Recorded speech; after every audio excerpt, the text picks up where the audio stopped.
తంగడంచ రాష్ట్ర విత్తనోత్పత్తి క్షేత్ర పరిధిలో ఉన్న 1600 ఎకరాల ప్రభుత్వ భూములు అభివృద్ధి చేయాలని, అభివృద్ధి చేయకుండా విభజిస్తూ అన్యక్రాంతం చేయాలని చూస్తే సిపిఐ చూస్తూ ఊరుకోదని, అభివృద్ధి చేయకపోతే భూములు లేని పేదలకు పంచాలని, రాబోయే రోజుల్లో కేంద్ర వ్యవసాయ విశ్వవిద్యాలయాలు ఈ భూములు ఏర్పాటు చేయాలని, లేకపోతే ఉద్యమిస్తామని సిపిఐ జిల్లా కార్యదర్శి ఎన్ రంగనాయుడు ప్రభుత్వాన్ని డిమాండ్ చేశారు. సిపిఐ జిల్లా కార్యదర్శి ఎన్ రంగనాయుడు, రైతు సంఘం జిల్లా కార్యదర్శి సోమన్న, జిల్లా నాయకులు వి రఘురామమూర్తి, ఎం రమేష్ బాబు మాట్లాడుతూ దేశంలోనే అత్యంత నాణ్యమైన వంగడాలు ఉత్పత్తి చేసే నల్లరేగడి భూములను అభివృద్ధి పేరుతో విచ్ఛిన్నం చేస్తే చూస్తూ ఊరుకోమన్నారు. నందికొట్కూరు నియోజకవర్గ ఎమ్మెల్యే, నంద్యాల ఎంపీ ఇద్దరు కూడా ఈ భూముల అభివృద్ధిపై దృష్టి కేంద్రీకరించాలని అన్నారు. నాయుడు గారు మెగా సీడ్ పార్క్ పేరుతో 2 సార్లు తంగడంచ ఫారంను పరిశీలించి ప్రారంభించాడు. అయితే మళ్ళా కూడా జైన్ కంపెనీ కూడా 600 ఎకరాలు కేటాయించి నాణ్యమైనటువంటి భూములను తక్కువ ధరకు కార్పొరేట్ సెక్టర్లకు ఇవ్వడం జరిగింది. అయితే ఈ భూములు ఉపయోగకరంగా 75% ఈ జూపాడు బంగ్లా మండలం నందికొట్కూరు నియోజకవర్గంలో ఉన్నటువంటి నిరుద్యోగులు ఎవరైతే ఉన్నారో వారికి 75% ఉద్యోగాలు కల్పిస్తా అన్నాడు. ఆయన మాటలు నీటి మూటలుగా ఈరోజు పూర్తిగా పట్టించుకున్నటువంటి పరిస్థితి ఉన్నది. మళ్ళీ అధికారంలోకి వచ్చాడు కాబట్టి ఇప్పటికైనా ఈ ప్రాంత ప్రజల పక్షాన, నిరుద్యోగుల పక్షాన మేము ఒకటి అడుగుతా ఉన్నాం. ఈ ప్రాంతంలో రైతులు అభివృద్ధి చెందాలన్నా, వ్యవసాయ అభివృద్ధి చెందాలన్నా ఈ భూములు ఉపయోగిస్తే నందికొట్కూరు నియోజకవర్గంలో ఏ ఒక్క నిరుద్యోగి ఉండడనేటువంటిది ఈ సందర్భంగా నేను తెలియజేస్తా ఉన్నాను. నందికొట్కూరు నియోజకవర్గ ఎమ్మెల్యే గారు ఖచ్చితంగా ఈ భూముల అభివృద్ధికి కృషి చేయాలా. ఈరోజు దేశంలో కేంద్ర మంత్రులను కలుస్తున్నటువంటి నంద్యాల పార్లమెంటు మెంబర్ అయినటువంటి శబరి గారు కేంద్రీయ వ్యవసాయ విశ్వవిద్యాలయం ఎక్కడికో మన ప్రాంతంలో ఈ అతి నాణ్యమైనటువంటి భూములు ఉన్నాయి.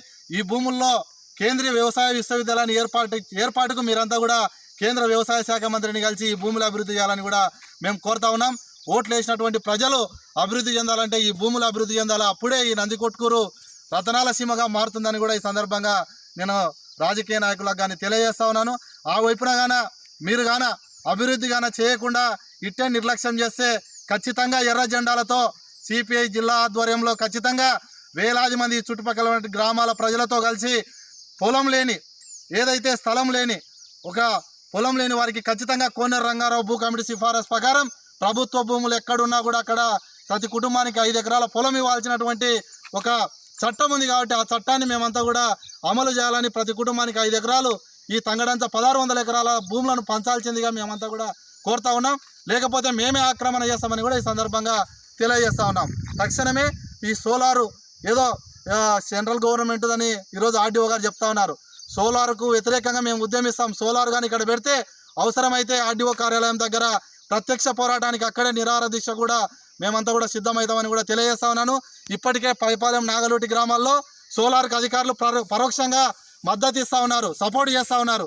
సోలార్ వల్ల విద్యుత్ రావచ్చు, కానీ సోలార్ వల్ల ఈ ప్రాంతంలో భూములంతా కూడా నాశనమయ్యేటువంటి పరిస్థితి ఉంది. కాబట్టి జిల్లా కలెక్టర్ గారు ప్రత్యేకంగా ఈ భూముల అభివృద్ధికి చర్యలు తీసుకోవాలా. రేపు ముఖ్యమంత్రి గారు కర్నూలు పర్యటన సందర్భంగా జిల్లా కార్యదర్శి, జిల్లా సిపిఐ ఆధ్వర్యంలో ఖచ్చితంగా కలిసి ఈ భూముల అభివృద్ధి పైన ఒక రిప్రజెంటేషన్ కూడా సిపిఐ ఆధ్వర్యంలో ఇస్తామని కూడా తెలియజేస్తాం. నంద్యాల జిల్లా జూపాడు మండలం తంగడంచ ఫారం భూముల్ని సిపిఐ బృందం, రైతు సంఘం బృందంగా పరిశీలించడం జరిగింది. అయితే ఇక్కడ దాదాపు 1634 ఎకరాల భూమి ఇక్కడ ఎంతో దేశంలోనే విత్తనాభివృద్ధి సంస్థగా పేరుగాంచినటువంటి సంస్థని ఈరోజు ఈ ప్రభుత్వాలు నిర్వీర్యం చేస్తూ ఉన్నాయి. ఈరోజు రైతులకు సంబంధించిన పంట సాగుకు కానీ విత్తనాభివృద్ధికి కాకుండా మెగా సీడ్ పార్క్ సంబంధించి ఒక 600 ఎకరాలు, జైన్ కంపెనీ ఫుడ్ ప్రాసెసింగ్ కంపెనీకి ఒక 600 ఎకరాలు, అదేవిధంగా ఏపీ ఐఐఎస్సి కింద ఇండస్ట్రియల్ ఇన్ఫ్రాస్ట్రక్చర్ కార్పొరేషన్ వాళ్ళకి ఒక 211 ఎకరాలకు ఇచ్చి మిగతా భూమిని అంతా కూడా రోడ్లకి ఇవన్నీ చేశారు. అయితే ఇది నిరుపయోగంగా ఉంది, ప్రజానీకానికి ఎటువంటి ఉపయోగం లేదు.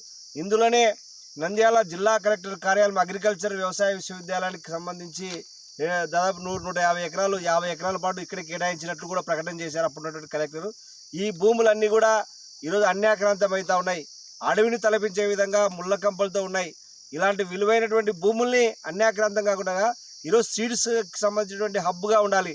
ఈరోజు నంద్యాల జిల్లాలో ప్రధానంగా సీడ్స్, నకిలీ సీడ్స్ వల్ల ఈరోజు పత్తి కానీ, వరి కానీ, బీటీ పత్తి కానీ అనేక ఈరోజు నకిలీ విత్తనాలు తయారయ్యేటువంటి సంస్థల్లో ఈరోజు ఎన్ఎస్సి గతంలో కూడా స్టేట్ సీడ్స్ కార్పొరేషన్ వాళ్ళు ఇక్కడ విత్తనాలు సమృద్ధిగా చేస్తే ఈ భారతదేశాన్ని మొత్తం కూడా సరఫరా చేసేటువంటి మంచి సీడ్ ఇచ్చేవాళ్ళు.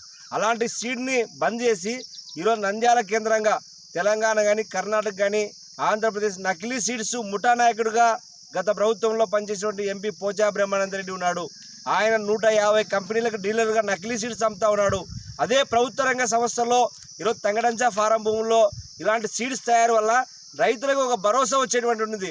విత్తనాలు పండించినటువంటి పంట విత్తనాలు కూడా మంచి క్వాలిటీగా దొరికేటువంటి అవకాశం ఉంది. అలాంటి విలువైనటువంటి భూముల్ని 1962లో ప్రభుత్వం సీడ్స్ కార్పొరేషన్ డెవలప్ చేస్తే అవి అన్యాక్రాంతం అవుతూ ఉన్నాయి. ఎవరు ఇష్టారాజ్యంగా వాళ్ళకి ఎవరు ప్రభుత్వం ఉంటే ఆ ప్రభుత్వం చేస్తుంది. 2017 సంవత్సరంలో జైన్ కంపెనీకి ఈరోజు 75% స్థానికులకు ఉద్యోగాలు కల్పిస్తారని చెప్పినటువంటి అప్పటి ముఖ్యమంత్రి నారా చంద్రబాబు నాయుడు రేపు కూడా వస్తూ ఉన్నాడు. ఇలాంటి విలువైన భూముల్ని సోలార్ కంపెనీకి ఇస్తాం, లేదంటే సోలార్ కంపెనీతో ఇక్కడ స్థానిక ఆర్డీఓ కానీ లేదా తహసీల్దార్ గారిని కుమ్మక్కై మేము మా ఇష్టం వచ్చిన భూములు పంటలకు పనికిరానటువంటి భూముల్ని సోలార్కి ఇవ్వాలి. ఇలాంటి మంచి భూమి నల్లరేగడితో సీడ్స్ పుట్టించేటువంటి భూమిలో సోలార్కి ఇవ్వడం అనేటువంటి చాలా దుర్మార్గమైనటువంటి విషయం. కాబట్టి ఇక్కడ కేంద్ర ప్రభుత్వం స్థానిక పార్లమెంటు సభ్యురాలు ఈ ప్రాంతం శబరి గారు ఈ ప్రాంతం నుంచే ఆమె మంచి లీడర్గా ఎక్స్పోజ్ అవుతూ ఉంది. ఆమెకు చేతనైతే ఈరోజు మేము సిపిఐగా అడుగుతా ఉన్నాం. ఇక్కడ సెంట్రల్ కేంద్రీయ వ్యవసాయ విశ్వవిద్యాలయం తీసుకొని వచ్చి 1600 ఎకరాలు డెవలప్మెంట్ చేస్తే వీళ్ళుగా మంచిగా ఉపయోగపడుతుంది. దేశంలోనే ఒక మంచి సంస్థని ఆమె ఉపయోగించినటువంటిగా అవుతుంది. అలాంటిది కాకుండా సోలార్కో లేదా భూములు మా ఇష్టం వచ్చినట్టు మేము ఇస్తామని చెప్పేసి చూస్తే ఊరుకోవడానికి మేము సిపిఐగా ఉండం. ఖచ్చితంగా ఈ భూములు ఇష్టానుసారంగా చేస్తామంటే ఈ ప్రాంతం దాదాపు 12 గ్రామాల ప్రజం భాస్కరాపురం కానీ తంగడంచ కానీ ప్రాతకోట కానీ లేదంటే తొట్టిపాడు కానీ అనేక పోతిరెడ్డిపాడు కానీ ఇలాంటి అనేక గ్రామాలు 12 గ్రామాల ప్రజానికం దీని మీదనే గతంలో వ్యవసాయం చేసుకొని వ్యవసాయ కూలీలుగా ఉండి చేసేటువంటి వాళ్ళు. అలాంటి విలువైన భూమిని ఈరోజు అన్యాక్రాంతం చేస్తాం, సోలార్కి ఇస్తాం, మా ఇష్టం వచ్చినట్టు వాళ్ళకి చేస్తామని చెప్తే సిపిఐ ఆంధ్రప్రదేశ్ దేశంగా మేము ఊరుకోం. అవసరమైతే ఈ భూములు మీరు మీ ఇష్టానుసారం వస్తే మేము కూడా చట్టాన్ని చేతులకు తీసుకొని పేదవాడి భూమి లేనటువంటి ఈ 12 గ్రామాల ప్రజానికానికి పంచుతామని చెప్పేసి హెచ్చరిస్తూ ఉన్నాం.